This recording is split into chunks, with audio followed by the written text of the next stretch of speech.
In this guide, I'm going to show you how you can change your keybinds here in Rivals on Roblox. Before we do get into this guide, make sure to like the video and subscribe to the channel with all notifications on. It really does help the channel and it lets us know that you want more content like this. We'd greatly appreciate it. And if at any point that this guide you had any questions, just ask them down in the comment section below and we can help you out further. I'm going to be doing my best to reply to every single comment down there. Now, open up the game and essentially stay on this little main hub section and go ahead and select settings down in the very bottom. Once you select settings, you need to go up to the top right. You're going to see a little hotkeys option. This is the keybinds tab.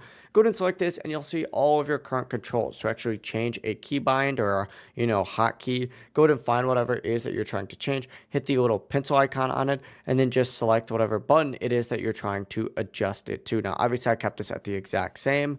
Now, some keybinds also may not be changeable in certain slots, but you can usually move or reassign them in available options. If you ever want to remove a keybind though, simply go ahead and clear it. And then of course you could just go ahead and change it back as well. But the process really is as simple as that. Up at the top, there's also going to be an option to reset everything. So you can go ahead and do that too. But the process really is as simple as that. If you guys had any questions, ask them down in the comment section below and we could help you out further. I'm going to be doing my best to reply to every single comment down there. Before you do leave this guide, make sure to like the video and subscribe to the channel with all notifications on. It really does help us out. Let us know that you want more content. Have a great rest of your day though. Peace.